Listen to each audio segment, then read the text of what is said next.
by order of the Overseer Council. This file is subject to Level 4 classification. Level 4 clearance is required. Please input security credentials. Security clearance adequate. Accessing file. Item number SCP-008. Object class Euclid. Special containment procedures. SCP-008 samples have been deemed Class 5 extreme biological hazards, and all related protocols apply. Incineration and irradiation measures will be deployed in event of political or military action, which may result in facility being dismantled, a power failure, or zero communications from operatives or outside channels during any given 8-hour period. The quarantine period for operatives leaving the facility is 4 months. If a breach has occurred, incineration and irradiation measures shall be deployed. It should be the policy of all G2 sites to not prepare an evacuation procedure.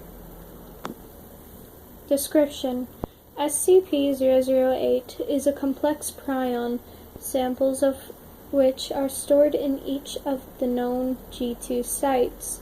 Research into SCP-008 is highly classified and primarily aimed at preventing research, which may lead to the synthesis of SCP-008 in the distant future.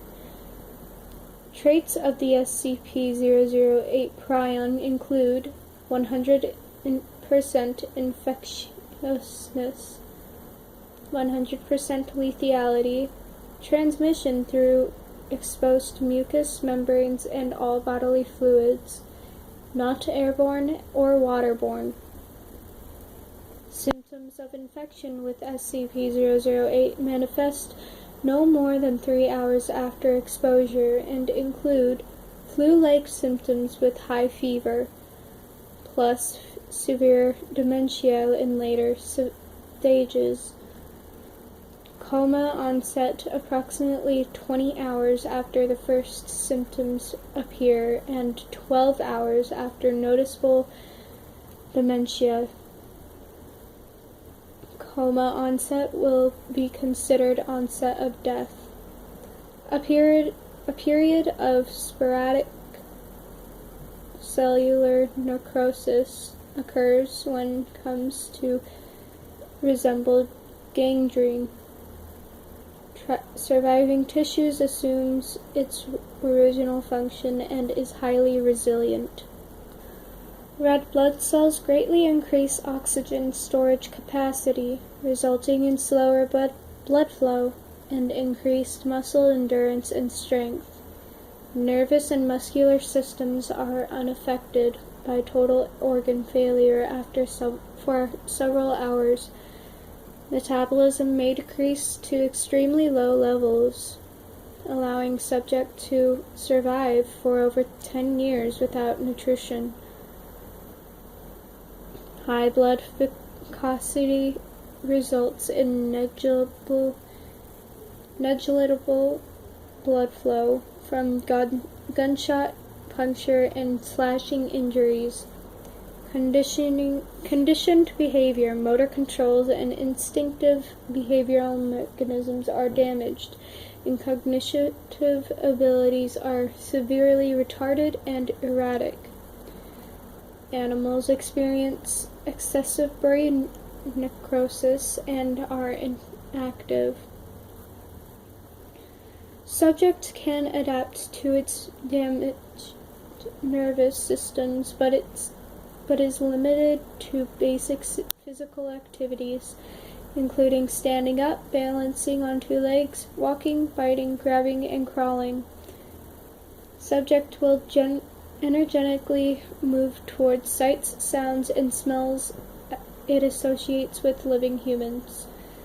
Subject will attempt to ingest living humans if physical contact is made. Neutralizing fully infected subjects required significant cranial trauma. There is strong evidence that suggests SCP-008 itself did not form naturally on Earth, since variants of similar complexity would have displaced much on the ecosystem. In 1959, a short collaborative effort with the USSR to locate G2 sites and eliminate SCP-008 was negotiated following their discovery.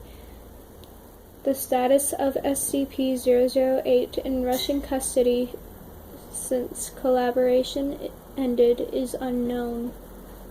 Addendum 008-1 SCP-500 has been found to be able to completely cure SCP-008 even in advanced stages of the disease.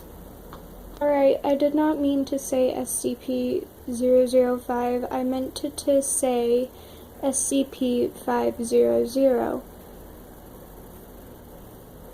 towards the end there. So, on the addendum. So, just a clarification.